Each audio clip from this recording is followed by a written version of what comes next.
Buenos días, Dios los bendiga. Hoy estamos a lunes, inicio de semana, San Lunes. Hoy estamos en el Señor, San Lunes 17 de enero. Ya estamos a 17 de enero, familia. Ya recurrimos la primera quincena. Hoy estamos celebrando a San Antonio Abad.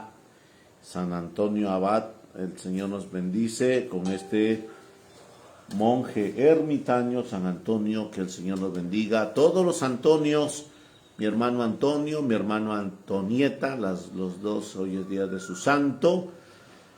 A todos los Antonios que tenemos en nuestra comunidad, todos los Antonios que en tu casa están, Dios los bendiga en el nombre de Jesús, bendecidos sean. Hoy día 17 de enero, día de San Antonio Abad. Escuchamos esta alabanza y nos preparamos para la vida de los santos en el Señor.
Bueno,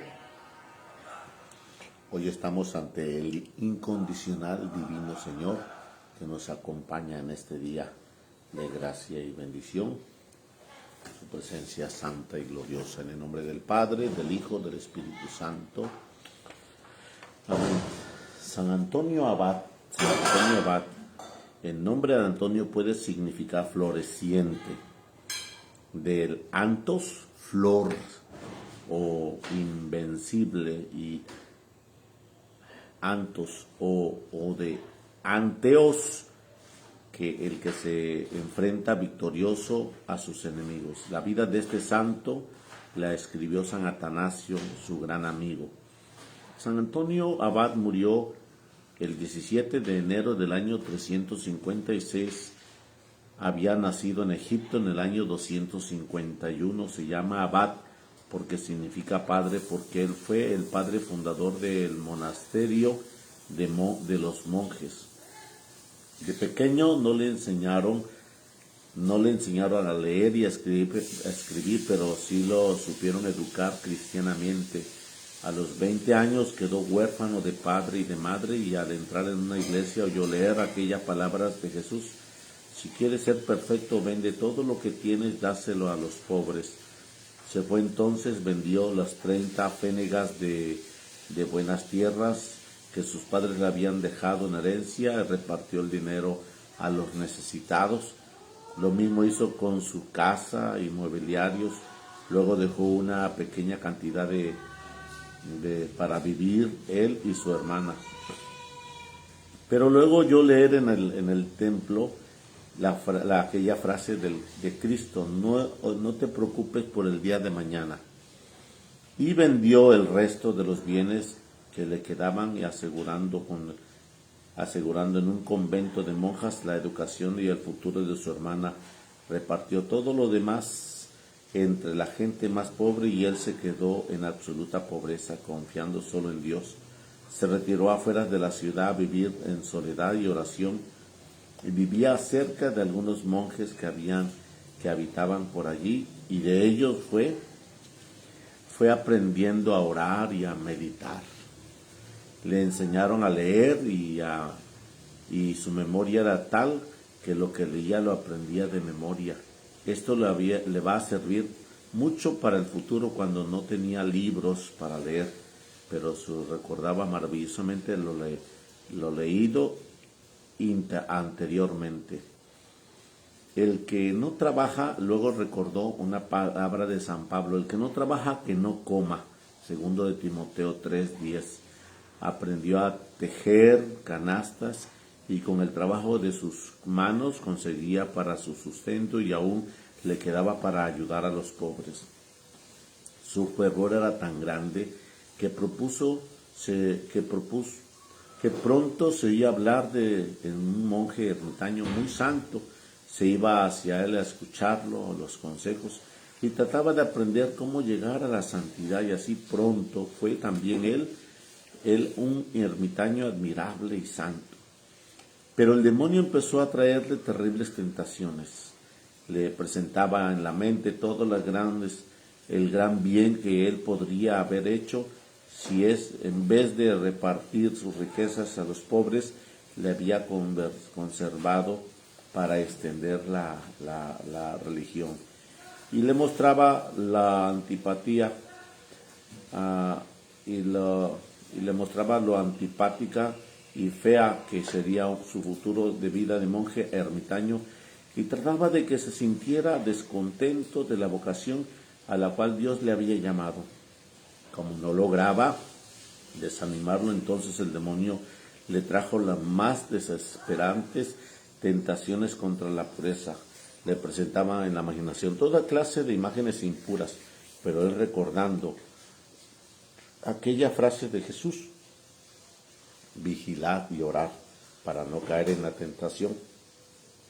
Ciertos males espíritus no se alejan sino con ayuno y oración. Se puso a vigilar sus sentidos, ojos, oídos, pero que ninguna mala imagen, otra atracción lo sedujeran, y luego empezó a orar mucho y a ayunar frecuentemente. Pasaba muchas horas al día de la noche orando. No comía ni bebía nada, jamás antes de que se ocultara el sol, y se alimentaba, y su alimento era un poco de pan y de dátiles, un poco de sal y de agua de la cisterna. Un día el demonio, enfurecido porque no lograba vencerlo, le dio un golpe con violencia en el que el santo quedó como muerto. Vino un amigo y, creyéndolo ya cadáver, se lo llevó a enterrar, pero cuando ya estaba disponiéndose los funerales, él recobró el sentido y se devolvió a la choza a orar y a meditar. Allí le dijo nuestro Señor: ¿a dónde te habías ido, mi buen Dios, cuando el enemigo me atacaba por tan duramente? Y una voz del cielo le decía: yo estaba presenciando tu combate y concediéndote fuerza para resistir. Yo te regresé, yo te protegeré siempre en todas partes. Y a los 35 años de edad siente una voz interior que le invita a dedicarse a la soledad absoluta. Hasta entonces no había vivido en una celda no muy lejos de la ciudad y cerca de otras ascetas. La palabra asceta significa el que lucha por dominarse a sí mismo. La gente llamaba asceta a los cristianos fervorosos que se dedicaban con la oración y el sacrificio y meditación a conseguir la santidad. Cerca de un grupo de ellos había vivido ya varios años. Antonio había aprendido con ellos, podía enseñar para ser santo. Ahora sentía capaz de alejarse y tratar de entenderse a solas con Dios. Se fue lejos a un lugar al lado del río Nilo. Encontró un cementerio abandonado y allí se quedó a vivir. La gente antigua creía que las almas en pena venían a espantar a los cementerios para convencerse de que tal creencia era cuento y mentira. Se quedó a vivir en aquellos cementerios y ningún alma y difunto vino a espantarlo. Aquel terreno estaba infectado de serpientes venenosas. Le dio una bendición y ellas se alejaron. Solamente un amigo suyo venía muy de vez en cuando a traerle un poco de pan. Levantó un muro para hacer el sacrificio de no ver a nadie, y hasta el que le traía pan tenía que lanzárselo por encima del muro, mientras mucha gente venían a consultarle y le hablaban a través del muro. Pero la fama del que sus consejos hacían mucho bien se extendió hasta el fin de los peregrinos y no pudieron contenerse y derribaron aquella pared. Allí estaba Antonio, que desde hacía 20 años no había visto rostro humano alguno y no comía carne, solo se alimentaba de un poco de pan y de un poco de agua cada día. Pero en su rostro no se notaba ningún mal efecto de ese sacrificio, sino que parecía amable y lleno de alegría. A los 55 años, para satisfacer la petición de muchos hombres que le pedían la ayudaran a vivir vida de ermitaño como él, organizó una serie de chozas individuales donde se practicaba una pobreza heroica, y cada una de estas chozas vivía un ermitaño dedicado a orar, a trabajar y a hacer sacrificios. Constantemente se oía cantar por allí la alabanza de Dios. Antonio lo fue formando en la santidad y con sus sabios consejos, San Atanasio narra que le aconsejaban lo siguiente: no vivir tan preocupado por el cuerpo, sino por la salvación del alma. Cada mañana pensar que este puede ser el último día de nuestra vida y vivir tan santamente como si en verdad lo fuera. Ejecutar esta acción como si fuera la última de la vida. Recordar que los enemigos del alma son vencidos por la oración y la mortificación, la humildad y las buenas obras, y se alejan cuando hacen bien la señal de la cruz.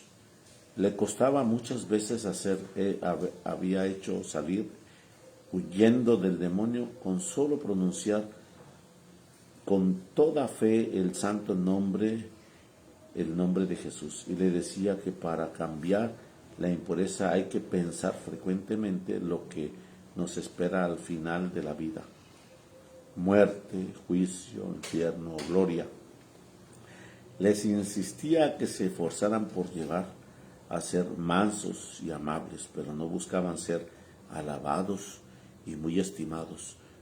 Que los que estuvieran con el trabajo de sus manos, se dedicaran a tejer esteras y canastos, lo dedicaran a los pobres, y que sus preocupaciones fueran siempre ir aprendiendo y amando cada día más a Jesucristo. Así que con San Antonio nació en la iglesia la primera comunidad de religiosos ermitaños.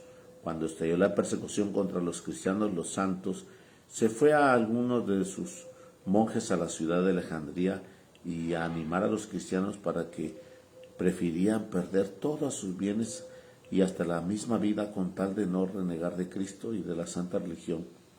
Los paganos no se atrevieron a hacerle daño, porque la gente lo veneraba como un hombre de Dios.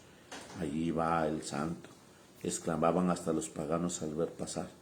Luego fue a vivir más lejos, y todavía a los 18 años, sin ver a nadie, solo meditaba haciendo penitencia y hablaba con Dios. En los terribles calores del desierto, 40 grados, hizo el sacrificio de no bañarse ni una vez ni cambiarse de ropa. Era un sacrificio tremendo para esos calores sofocantes. No bebía ni una gota de agua hasta que se ocultaba el sol. Pero aparecía luego una terrible herejía que decía que Cristo no era Dios. Le propagaba un tal Arrio. San Antonio contempló en una visión que el mundo se llenaba de serpientes venenosas y oyó una voz que decía: son los que niegan que Jesucristo es Dios. Inmediatamente hizo expulsar de su convento a todos los arrianos que negaban la divinidad de Jesucristo, y se fue otra vez a Alejandría a apoyar a San Atanasio, que era el gran orador que atacaba a los arrianos, y allá San Antonio hizo milagros portentosos para probar que Cristo sí era Dios. El famoso sabio Dídimo, el ciego, le dijo que no se entristeciera por ser sabio, sino que se alegrara porque con la fe podía ver a Dios en su alma. Las últimas palabras, los últimos años de su vida, eran muy visitado por los peregrinos e iba a pedirle consejos. Él hacía que sus monjes más santos y sabios le aconsejaran, y luego, reuniéndose al atardecer, a todos los peregrinos le hacía algún pequeño sermón. Murió de más de 100 años para conservar buena la vista y el cerebro, y parecía siempre tan alegre y amable que cuando llegaba a un peregrino le preguntaba por él, le decía: busquen entre los monjes, es el más alegre de todos y ese es Antonio. Pero el peregrino jamás lo había visto en su vida. Pasaba por entre los monjes y al ver a uno más amable y sonriente y alegre que los demás, preguntaba: ¿es este Antonio? Y le respondió que sí era él. Antes de morir hizo jurar a sus discípulos que no contarían nada hasta enterrarlo, pero que la gente no tuviera el peligro de dedicarse a rendirle culto desproporcionado a un cuerpo que ya está muerto.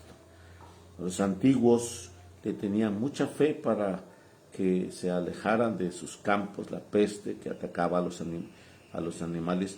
Por eso lo pinta como un cerdo, un perro o un gallo, y había también la costumbre de que varios campesinos engordaban entre todos cada año un cerdo, y el día de San Antonio, el 17 de enero, lo mataban y lo repartían entre los pobres.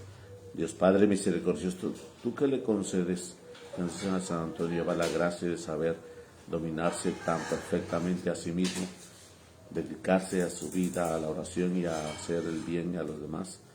Haz que también nosotros, con su ayuda y protección, no busquemos darle gusto a nuestro egoísmo, sino que dediquemos nuestra vida a amar a nuestro Dios y a servir a nuestro prójimo. Por Jesucristo. Amén.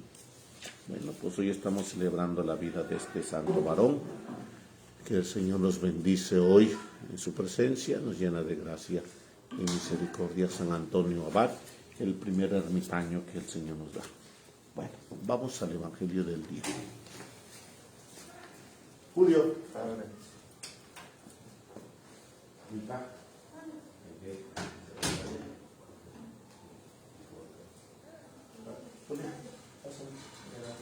Ahí le dices la hora para que desayunes a qué horas, Julio, para que no te atrases.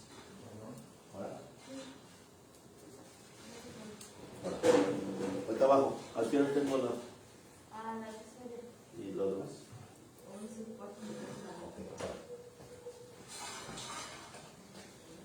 Mira, ¿no desayunas con él? Sí,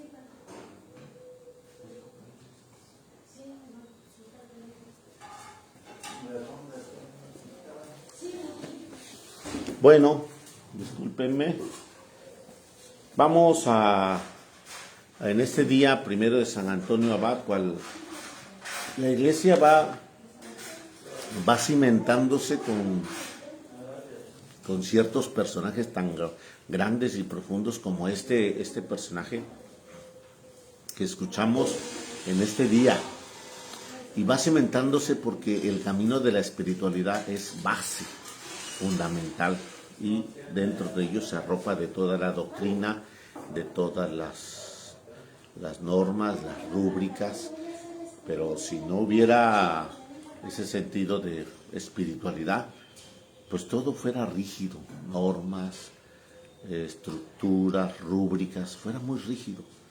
Entonces, aquí escuchando la naturaleza misma de ese caminar, como estamos escuchando en San Antonio Abad, que se exigió vivir una espiritualidad, se exigió vivir un encuentro pues con formalidad, con gracia y bendición. Y bueno, pues esas son las gracias de la cual el Señor nos mira con grande bendición. Hoy vamos a leer, Señor, vamos a proclamar el Evangelio del día, de este día lunes de San Antonio Abad, que el Señor nos da proclamación del Santo Evangelio según San Marcos. Gloria a ti, Señor Jesús. En una ocasión en que los discípulos de Juan el Bautista y los fariseos ayunaban, algunos de ellos se acercaron a Jesús y le preguntaron: ¿por qué los discípulos de Juan y los discípulos de los fariseos ayunan y los tuyos no? Le preguntaron a Jesús. Jesús les contestó: ¿cómo van a ayunar los invitados a una boda mientras el esposo está con ellos? Mientras está con ellos, el esposo no pueden ayunar, pero llegará el día en que el esposo les será quitado y entonces sí ayunarán. Nadie pone un parche de tela nueva a un vestido viejo, porque el remiendo recoge y rompe la tela y se hace peor la rotura. Nadie echa vino nuevo en odres viejos, porque el vino nuevo rompe los odres. Se perdería el vino y se echaría a perder los odres. El vino nuevo, odres nuevos. Palabra del Señor. Gloria a ti, Señor Jesús. Bueno, pues hoy en la palabra de Dios que estamos escuchando en el Evangelio de San Marcos nos está hablando sobre la estructura de la oración. Y sobre la estructura de la oración nos habla que Jesús está con esa cercanía de gracia y bendición cerca de los discípulos de Juan y de los discípulos de los fariseos. Y intransigentemente los discípulos de Juan y los discípulos de los fariseos como que quieren imponer normas porque ellos sí cumplen, como que quieren imponer normas de la cual ellos creen que pueden hacer esa sugerencia al otro maestro llamado Jesús. Y el maestro que llama Jesús escucha su petición. Le preguntan a Jesús, se acercaron a Jesús y le preguntaron por qué los discípulos de Juan y los discípulos de los fariseos ayunan y los tuyos no. Fíjense cómo es que se atribuye el discípulo esa pregunta como para poderte obligar a que tienes que ayunar como yo te lo mando, sabiendo que no es el tiempo propio para el ayuno, que no es el momento propio para el ayuno.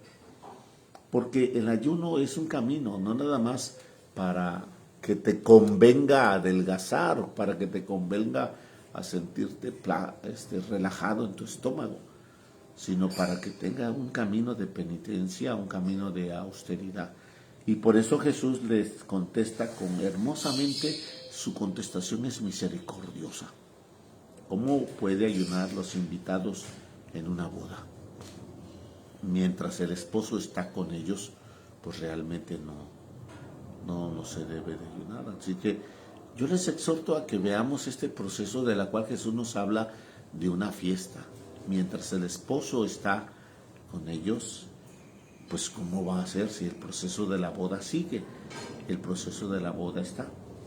¿Cómo pueden ayunar los invitados en una boda mientras el esposo está con ellos? Días vendrán en que sí les quitarán el esposo y entonces sí ayunarán. Entonces la gracia de la oración que el Señor te invita no es una oración que estés con una tristeza y un golpeteo de penitente y de pecador, sino la gracia de la oración es aquella que te convierte en ese espíritu alegre, en ese espíritu libre, en ese espíritu de paz. Cuando la oración tiene esos tintes, verdaderamente estás encontrándote con el Espíritu de Dios. Por eso es el esposo, por eso la boda. Dice el Señor, los invitados en una boda se quedan con esa alegría del esposo y de la esposa. Y sigue el curso de la boda. Pero días vendrán, dice el Señor, que sí nos quitarán al esposo y realmente tendremos nosotros que ayunar. Por eso mismo, cuando nosotros estamos viendo esta parte del Evangelio, nos está invitando a que nuestra oración de esta mañana, lunes, a pesar de que está muy fresca y está muy relajada y está muy llena de... Ahorita sí yo me acuesto en mi cama y está bien fría, rica y sabrosa. Bueno, hasta ahí me quedo. O mejor nos vamos al comedor y un café caliente con una bomba así, mira así Betty, sopeadita Betty. Un chocolate, ¿qué te parece? Bueno, ahí te dejo. Entonces, el camino de oración es esa, del cual el Señor te hace sintonizar esa gracia de bendición y tener esa situación en el encuentro del Señor. Sí, así de grande el pan, Betty, así de grande la bomba. Entonces, el Señor nos invita a tener ese proceso de gracia y bendición. Después nos dice el Señor, con otro contexto, nadie pone un parche de tela nueva a un vestido viejo. Un parche de tela nueva. Entendamos esta situación de estructura. Cómo Jesús está mirando a quienes están, ¿cómo se le llama? Surciendo o cosiendo. Cómo Jesús está mirando cómo están cosiendo las telas. Y cómo se observa para poder sacar una lección. Nadie le pone un parche de tela nueva a un vestido viejo. No, pues no tiene sentido de que un vestido viejo que tiene una estructura, que ya está su contextura, está su tela roída, está su tela opaca, está su tela pues ya muy fluida, pues ¿cómo le voy a poner un parche nuevo, de tela nueva? Dice el Señor, pues no se encogerá el parche y la rotura va a ser peor.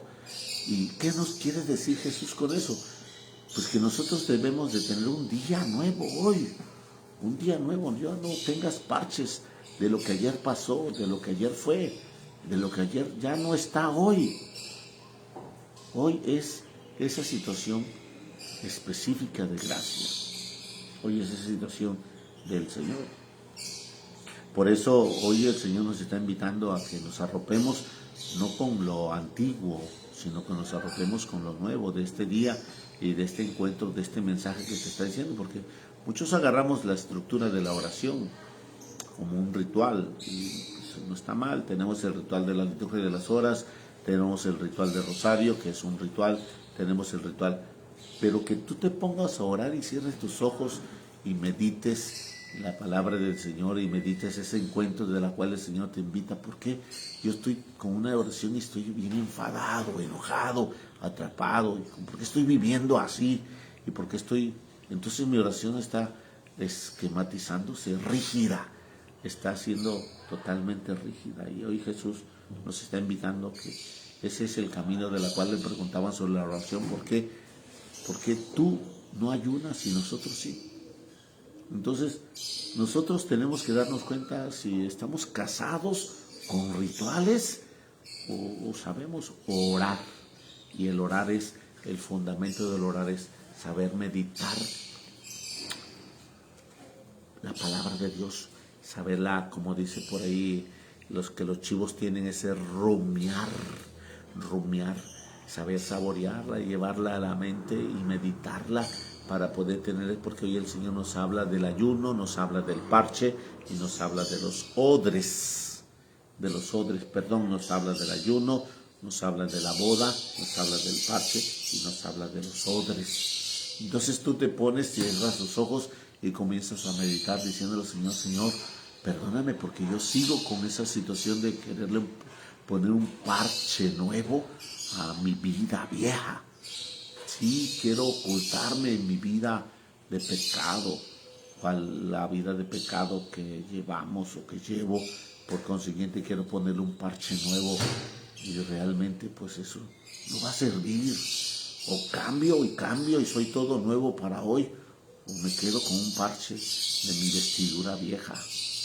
O cambio. Y después dice el Señor, nadie echa un vino nuevo a odres viejos, porque la acidez del vino nuevo rompe los odres, rompe los recipientes. Entonces, esa situación de saborear ese vino nuevo ya no me va a rendir, porque lo tengo en odres viejos que si yo muevo tantito el odre, se va a perforar porque la acidez va rompiendo esa situación ruida de los odres viejos.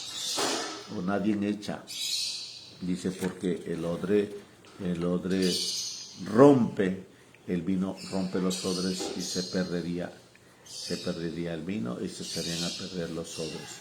A vino nuevo, odres nuevos.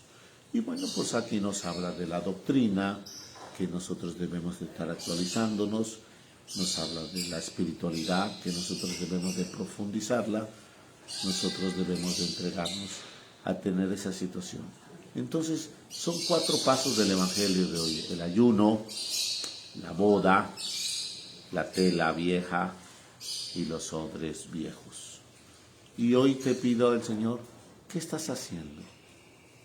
¿Qué estás haciendo? Acordémonos del camino que se actualizaba el mismo San Antonio Abad, cuando toda la feligresía le tumbó el muro donde él estaba meditando y haciendo su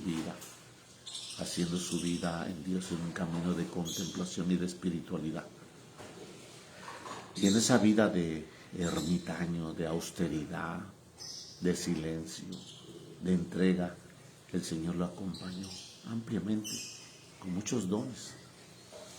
Y bueno, pues hoy tú y yo, a pesar de que no tengamos mucho ruido, hoy en esta hora de la mañana siempre los ruidos nos acompañan. El acelere de tus preocupaciones, sabes que tengo que ir al banco, tengo que ir a pagar esto, ahí tengo que ir a llevar esto, ahí tengo que ir a pagar el agua, y entonces empiezas esos ruidos que te llevan y te traen, y empieza a quitarte el espíritu de paz, de alegría y de libertad. Por eso hoy el Señor nos está invitando a que nos atrevamos a orar y nos entreguemos, que dentro de la oración vayamos siendo fuente de vida en el Señor. Amén, amén, amén.